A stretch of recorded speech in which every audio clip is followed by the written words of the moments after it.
Good afternoon, ladies and gentlemen, and welcome to the Preston Energy PLC investor presentation. Throughout this presentation, investors will be in listen-only mode. Questions are encouraged and can be submitted any time via the Q&A tab situated on the right-hand corner of your screen.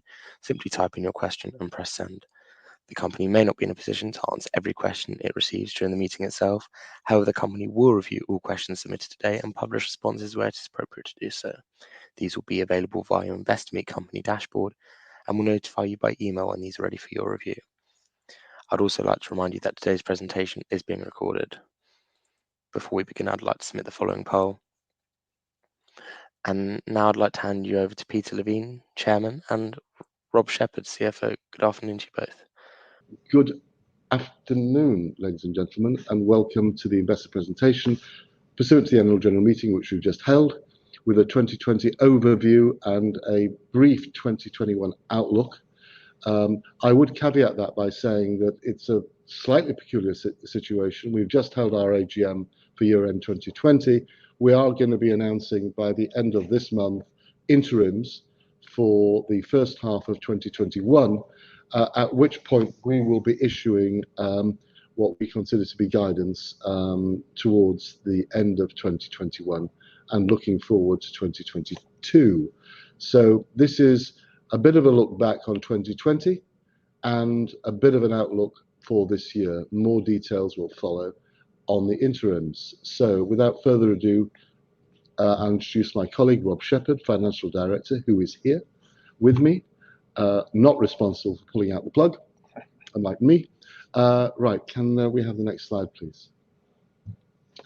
Okay, the usual disclaimer. I think we can all move forward on that. About us, for those of you who are not familiar with us, just a brief recap. Myself, Executive Chairman, Rob, as I said, Finance Director. We've got two non-execs, Jorge Bongiovanni and Alex Moody-Stewart, ex-IFC and ex-Schlumberger respectively. And our fifth wheel, as it were, is Martin, who is CEO, Head of Trafigura Argentina, in fact, Head of Trafigura Southern Cone. And he's our Trafigura board representative.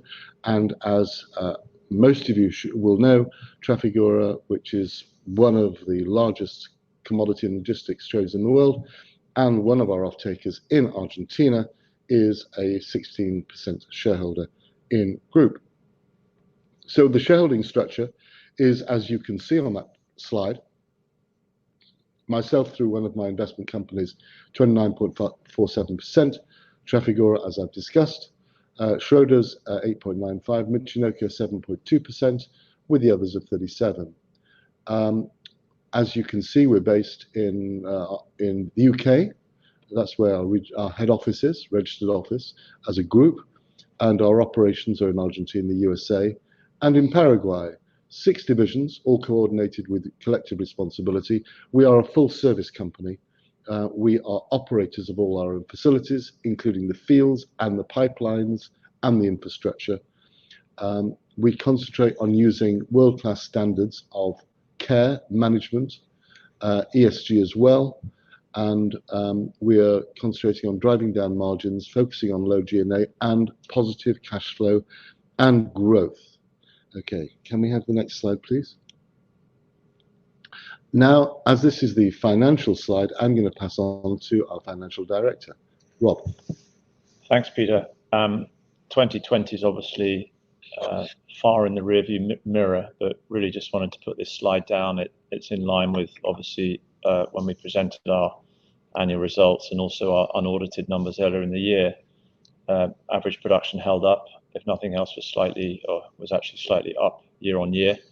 But with prices down some 40% in 2020, that's essentially what's driven the financial performance, or has flowed through from top through to bottom, revenue and then results. But what we previously highlighted, and just want to reiterate, the things that we've been, that's within our behest to control, obviously production, operating costs down, debt down, and discretionary capex spend down. That's obviously, as investors in different companies, you'll know that that's where companies can potentially get into challenges where there's committed expenditure in difficult markets. Well, the benefit to us is that we've way on track or ahead of schedule in terms of CapEx spend. So we've been able to reduce spending accordingly to match the reduced revenue that we've seen as a result of lower prices. And so that's meant that, notwithstanding a 30% drop in turnover, we've managed to continue to generate positive cash, which is obviously a good thing, and positive EBITDA. And I think, as we'll allude to in the coming slides, one would expect that with an improving commodity price environment in the first half of 2021 and for the rest of 2021, one would anticipate the financial performance or the financials to improve commensurately as we continue to keep the elements of the business that we can control, admin, OPEX, spend, and debt, as far as we can, under control.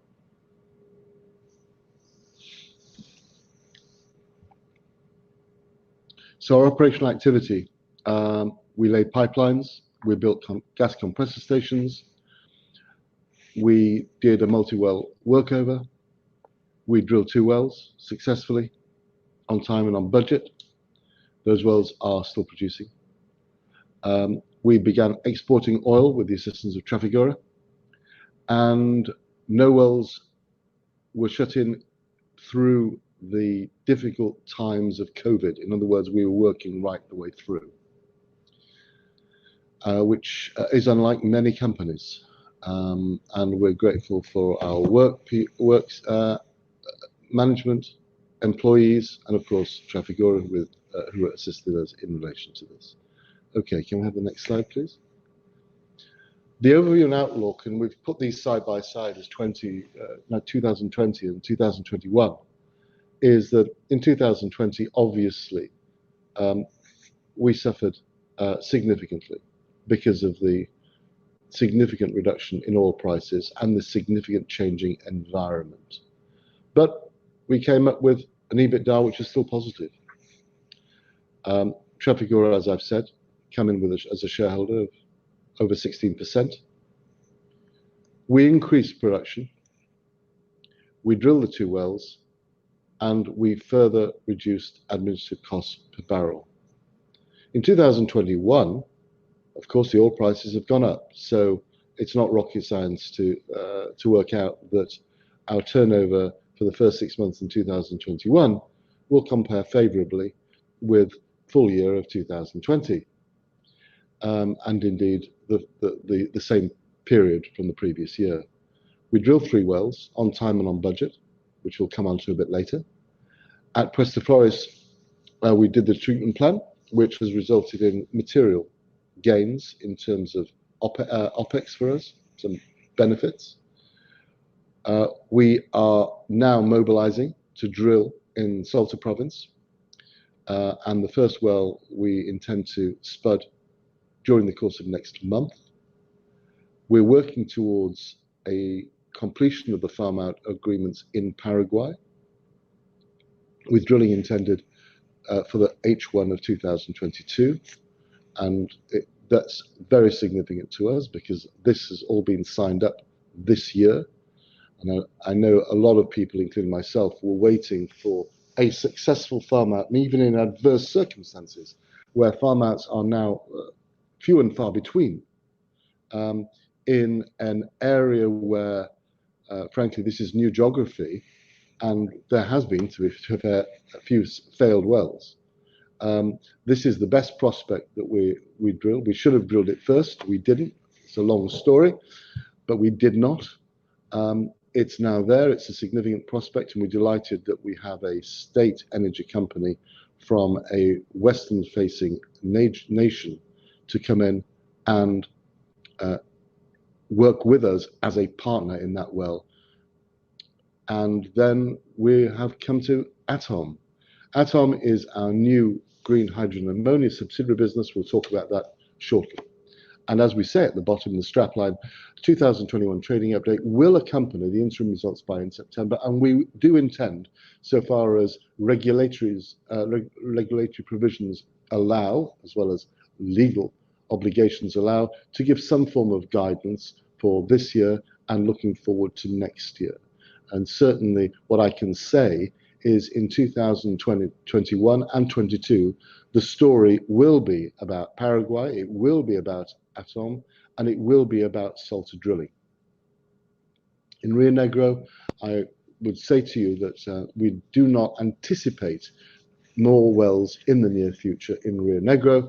Having said that, I can't guarantee that will be the case, but certainly for the next year, our concentration will be on drilling in Argentina, in SALTA.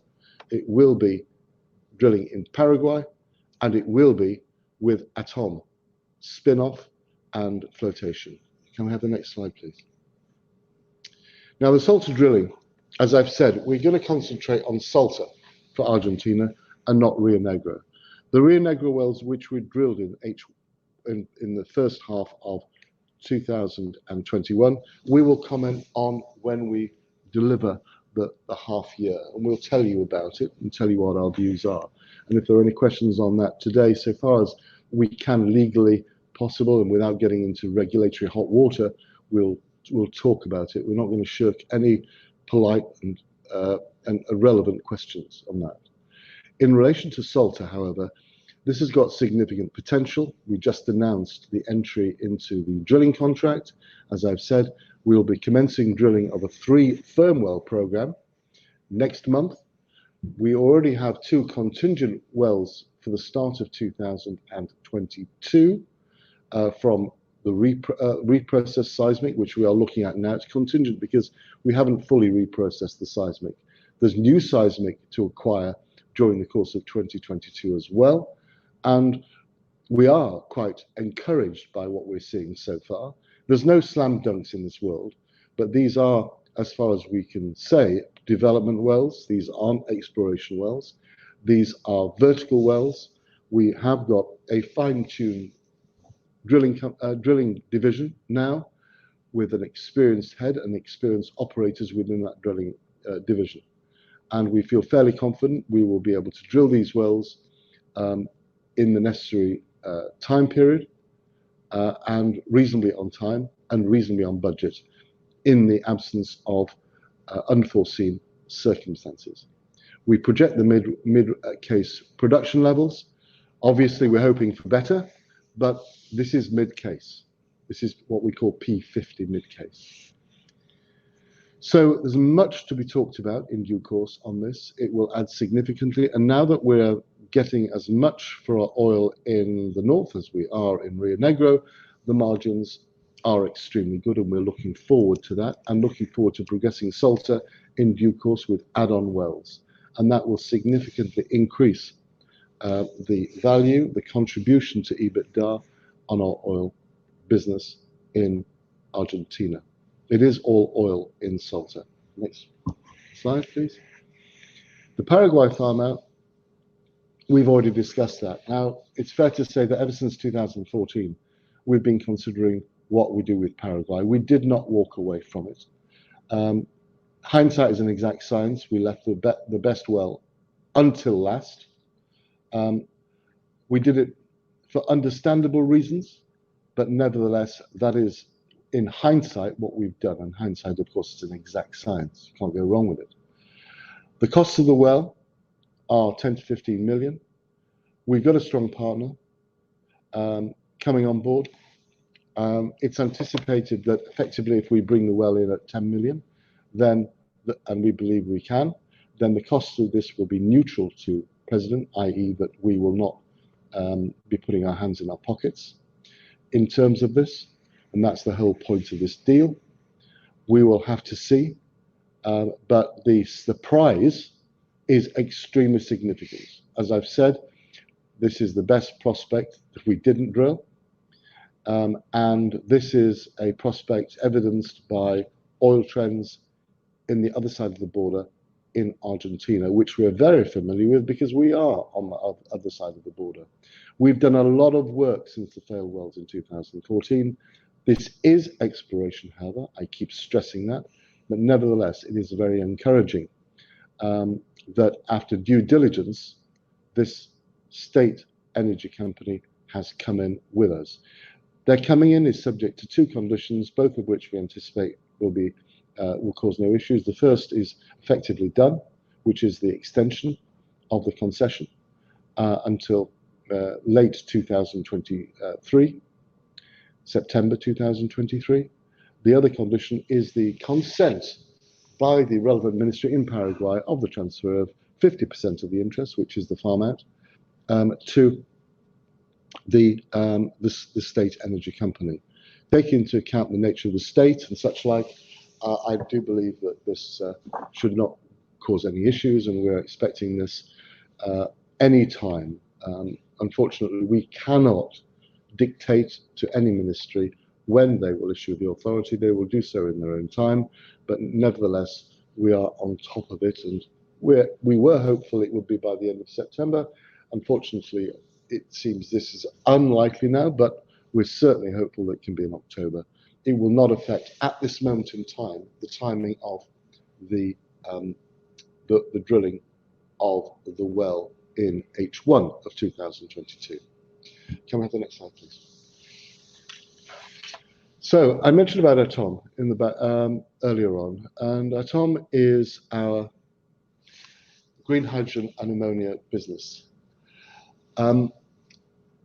We, in July of 2021, announced plans for the first two projects located in Northern Europe and the Americas. We have not stated which countries, and we're not going to state explicitly which countries at this moment in time. It's not politic to do so. It's not commercially right for us to do so. We are looking now at going on AIM simply because we were, because of the backlog in terms of going on as a standard list on the London Stock Exchange. We don't think this is going to change anything material.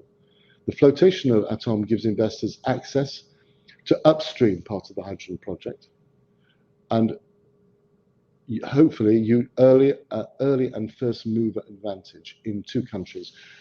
A lot of people talking about hydrogen and ammonia in terms of production are having to build their own electricity generation facilities, such as wind farm or solar farm. These are countries where we have readily available on tap green electricity, and the green electricity in our plans will power the creation of hydrogen, which will also have as a byproduct oxygen, and then we would convert it into ammonia.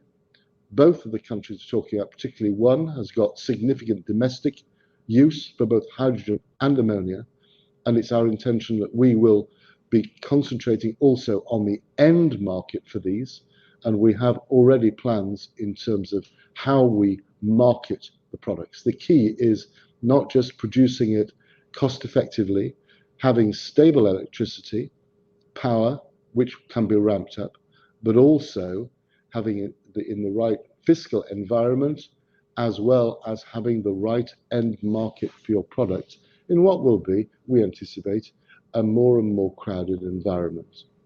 Now, obviously, there's myself as chairman, but it's intended that in due course, there will be a fully green board. And we have nominees. We can't disclose it at the moment, so we ourselves internally know that we've discussed and we have got agreements for populating the board in due course, and that we are looking forward to this entirely green company being spun off and having a different valuation. Whilst I talk about this, we've just come from the AGM where we passed a resolution in terms of cancellation of the share premium account. And I want to explain why we did this. We've done this to create distributable reserves in the company in order, in the event that ATOME successfully lists or is admitted to a market, a regulated market, such as AIM, that we will be able to dividend up shares which President would have in ATOME to its shareholders, to present shareholders, at a particular record date in specie. In other words, allowing them, the shareholders, granting them directly some of the shares which President has. Now, one of the reasons we're doing that is because we don't believe that the valuation of ATOME when it lists, or if and when it lists, will actually be reflected in the value of President for one reason or another. And therefore we feel it is far better for shareholders in President at a record date to be able to have directly shares at or near the time of the admission to the regulatory market. This will obviously create some form of tax issues for the recipients of the dividend. We're looking at that now, and therefore I can't guarantee that there will be a dividend in specie granted, but I'm explaining the plan subject to everything else, all the ducks being in a row. One of those ducks, as I said, is how to deal with the taxation on the part of the shareholders. That is what our desire is. Now we're working towards this with our professional advisors to do it.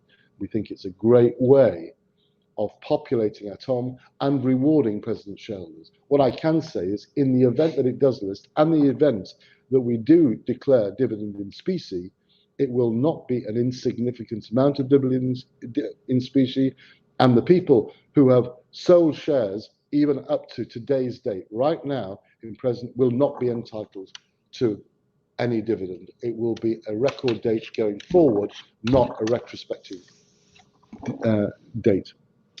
Okay, so ladies and gentlemen, let's conclude by saying that in our core business in Argentina, it's making money.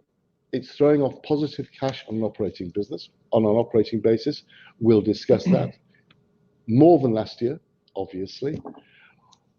We've got a stable oil and gas price, albeit lower than Brent. We know that in Argentina. In America, in Louisiana, we've had our issues. We have announced that, but it will be put back on track and the reserves are there. We're going to exploit the underutilized assets in SALTA, which are long-term. We've got a license until 2050. We're going to concentrate there, especially now that the realization prices in the north of Argentina are equal to the ones in Rio Negro. There's a Paraguay farm-in and there's ATOME. And all the time, we're also looking at opportunities to expand our core business. But we have for a medium-sized company, we have a very significant period of time coming up. SALTA drilling is significant. That opens up a whole new area for us. We've got 6 fields. There's lots of drilling opportunities. Get it right, and our production will go material up, and so will our cash flow and profitability. Paraguay, well, as I previously said on many occasions, I don't credit value for exploration. If we get that right, and if it works, then it's like winning a lottery. In terms of ATOME, that's entirely different. That's tangible, and we're working on this, and we've been working on it this morning with our advisors as well. So that's ongoing. A significant amount of work's going behind the scenes. We've already said our target is later this year to go on the market, and we're already at the end of September. Okay, so ladies and gentlemen, thank you for your attention. We would be pleased to address any questions you have. We're not going to duck and dive on questions. We're going to treat everyone. There are certain questions, I'm sure, which you may give to us, which we may not be able to answer for legal or regulatory reasons or commercial reasons, but we will at least address them and comment on them, even if we can't answer them more directly. That's great. I'll pass over to the invigilator. That's great, Peter. Rob, thank you very much indeed for updating investors. Ladies and gentlemen, please do continue to submit your questions using the Q&A tab situated on the right-hand corner of your screen. But just while the company take a few moments to review the investor questions submitted already, I'd like to remind you that a recording of this presentation, along with a copy of the slides and the published Q&A, can be accessed via your Investor Meet Company dashboard. You will receive an email when that's ready for your review. I'd also like to remind you that your feedback is important to the company, and immediately when this presentation has ended, we'll send you to provide feedback in order that the company can better understand your views and expectations. And perhaps, I know I haven't given you a lot of time, perhaps Peter, Rob, I could just hand back to you. If I could ask you please to read out the questions and where appropriate to give the response, I'd be most grateful. Okay, thanks very much. Let's go straight to the questions. These are pre-submitted questions.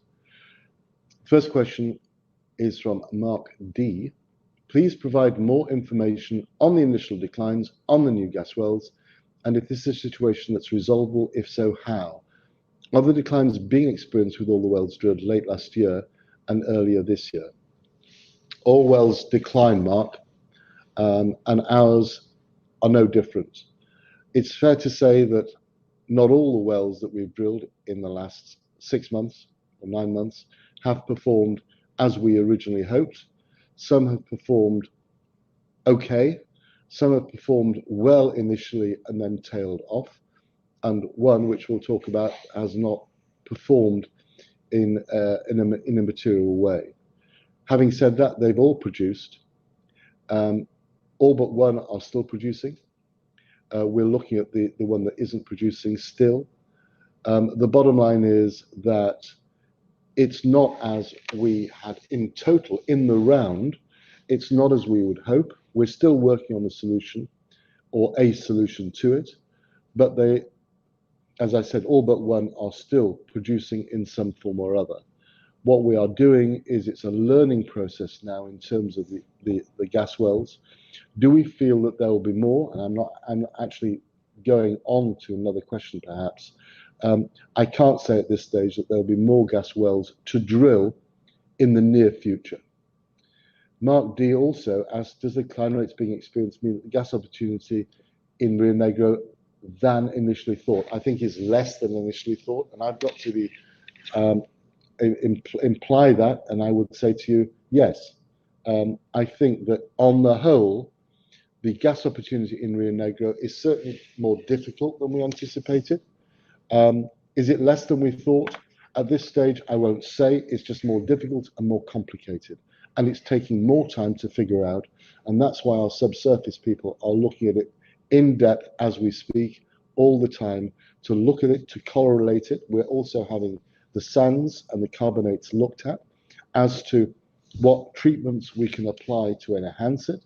It's nothing to do with the way that the wells were drilled. The wells were drilled perfectly. It is the behavior of the reservoirs which we are talking about here. Mark D, I presume it's Mark Downs. Mark D is the known to, oh, sorry. He submitted another question. Is the extension of the core Presta Flores and Estancia Vieja concession still targeted for this year?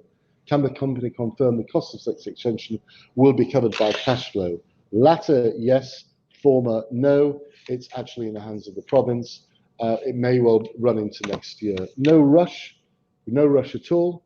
Obviously, it may affect reserves by increasing reserves when we do it, but we're taking our time. And we're looking at it carefully. Obviously, there's a cost involved, and at the moment, our costs and our money are going into drilling wells. We've got no particular rush to extend a license, which aren't going to expire until 2027. So it's a good way off. And at the moment, it's not the reserves per se figure we're concentrating on. It is production, which we're looking at. Hence, money to go where it increases production. Next question, how good is the staff retention and morale? To what extent are staff exercising stock options? Well, number one, they haven't as yet. Morale is really good, really good. We have not seen any hemorrhaging of morale. In fact, we are recruiting key people to key posts within the company. We're not growing our labour costs significantly, but we are bolstering up our key areas which are important for us, subsurface drilling and such like. What keeps me awake at night? I'm not going to comment on that. Lots of things keep me awake at night, and that's the truth. Obviously, when it's constantly thinking, there are a number of balls in the air. Do you have any plans to build electricity generators or leasing them, as you did with the treatment plant? The treatment plant was a good wheeze. That was really good. In terms of electricity generators, I can't say that we've given that much thought at all at this moment. Sorry, things keep coming on and off, so it's very hard to read. But thank you anyway, Ivor, for your comments. I won't say anything more than that. How do President intend to fund their cost of Paraguay drill if the well goes over budget? Well, we will cover it if necessary through cash flow. We don't anticipate it happening, but you're right to flag the point. And we would intend to cover it through cash flow, and we believe cash flow next year will be very significant. Another question. There is quite a lot of negativity on various bulletin boards about PPC being the financial benefits of the Levine family, and indeed Rob Shepherd. Rob, I don't know if you want to comment on that one. Can you comment to long-term shareholders that despite previous comments that you may not take too much notice of the share price, you're working towards reversing the fortunes of all shareholders? I don't know what you guys think I'm doing. When I put myself in the line to try of getting COVID in Paraguay for the sake of the company, then anyone who doesn't think I'm working 24/7 has got blinkers on. Not just blinkers, but a blindfold on. I am working hard, like everyone is, in terms of this company. And as to negativity on the board about financial benefit for Levine family, all I would say is these defamatory, ignorant, moronic comments that has been brought to my attention against me and my family are disgraceful and disgusting. And it reflects not on me and my family, but the idiots who make them. Again, the next one. You said you want to concentrate on gas wells going forward. How many wells may be drilled by the end of 2023? Well, we said that in the past. I've already flagged the point that we're not going to be, that 2023 and the end of 2022 is oil wells. So let me port that comment to oil wells. At the moment in our budgets, we've got 3 wells, as we know, in 2021 in SALTA, 2 wells in 2022 is in our budget for SALTA as well, which may expand to more than that. And that is one of the reasons why we want to keep the rig in SALTA over the new year. And whilst I'm on the subject, let me reinforce a comment that we actually made, that the distance from Rio Negro, where the rig is now, to SALTA is the equivalent of driving from London to Moscow. Those are the areas that we are talking about here, and the infrastructure and the management which our company needs to be able to drill these wells. And I'm so proud of the people. This company isn't about me, despite what people who populate, some of the idiots who populate the chat room say. It's not about me. It's about the hard-working people who are working so hard and 24/7 to get this company to make more money and to be more successful. And it's a tribute to them. They take all the credit. I can take the criticism, not unfairly, but I can take the criticism myself. They shouldn't be criticized. Drill Canada Grande is from Hugh, and that's a good question, Hugh.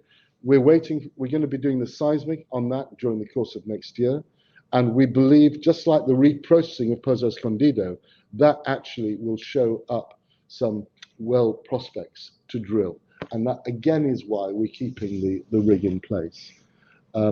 What is the current 1P reserves? What is the current netback for PPC? The current 1P reserves at the end of 2020 was 40 million barrels. This is all published information, by the way. And the current netback for PPC, that's entirely different. We'll be talking about netbacks in the interims, which will be, as I've said, this time next week, we believe, certainly before the end of September.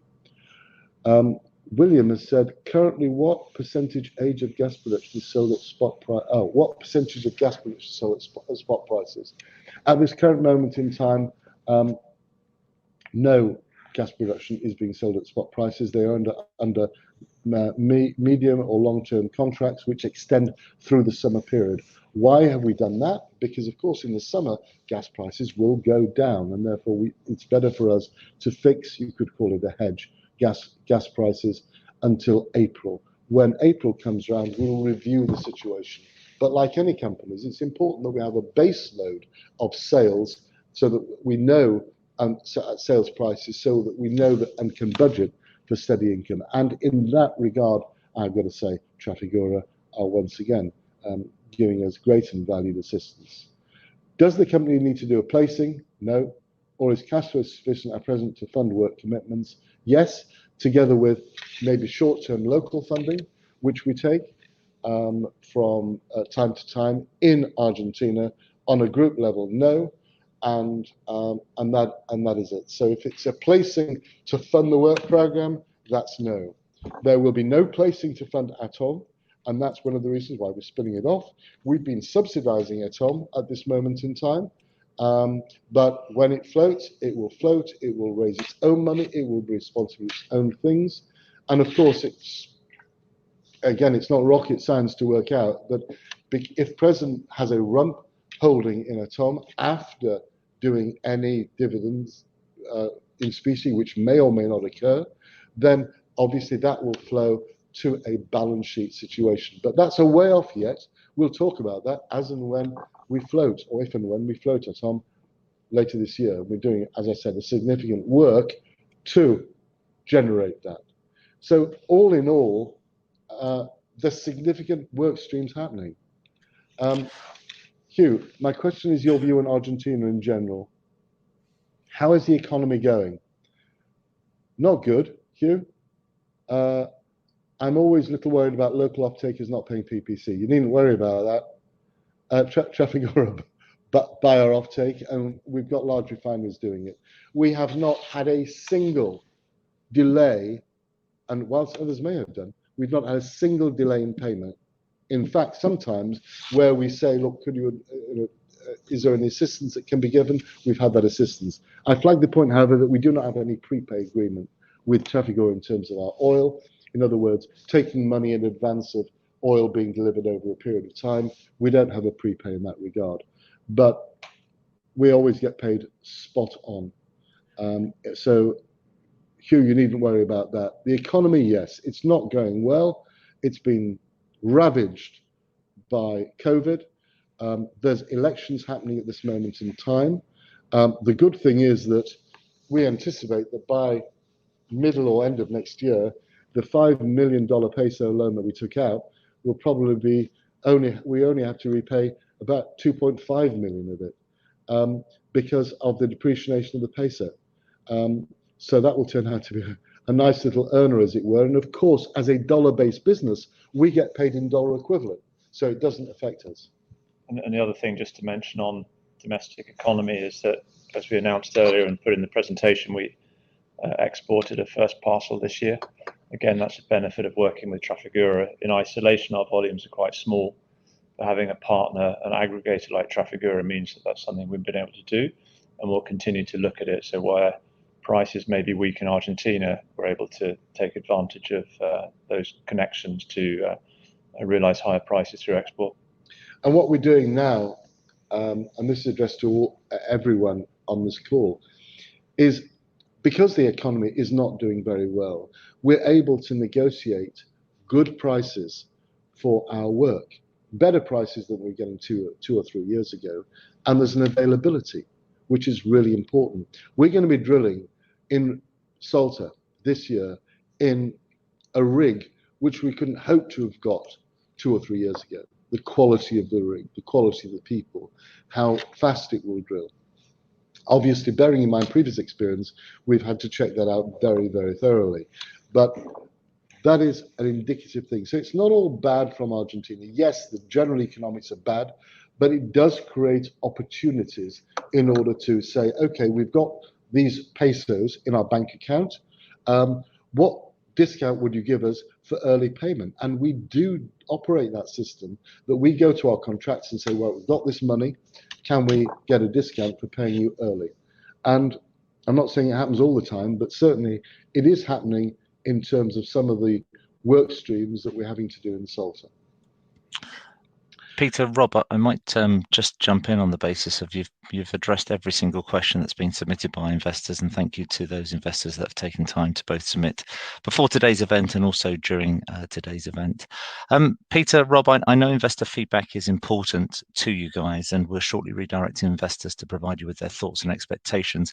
But before doing so, perhaps, Peter, I could just ask you for a few closing comments. Yeah. First of all, thank you very much, everyone who is on this call, for your interest in President. President is a serious company. I'm fully, and everyone on our board is fully appreciative that the share price performance, because we get contacted all the time, has not been good at all. We are doing all we can to demonstrate to the investor community that this company is solid, it's making operating profits, it's doing well, it's got significant growth streams which are available to it. And if we are failing to get that message across, then we apologize for that, and we will do better in the future. But it's important in the summary page, which is going to be on our website, which shows the significant work streams that are happening. We have great confidence that President has got a future. President has got a great team. It is not a story of Peter Levine or Rob Shepherd or any of the other directors. It is a story of significant people. I wish I can show you them all on a video, who are working really hard, whether it's in Argentina or elsewhere or in Paraguay, to actually deliver results for a company.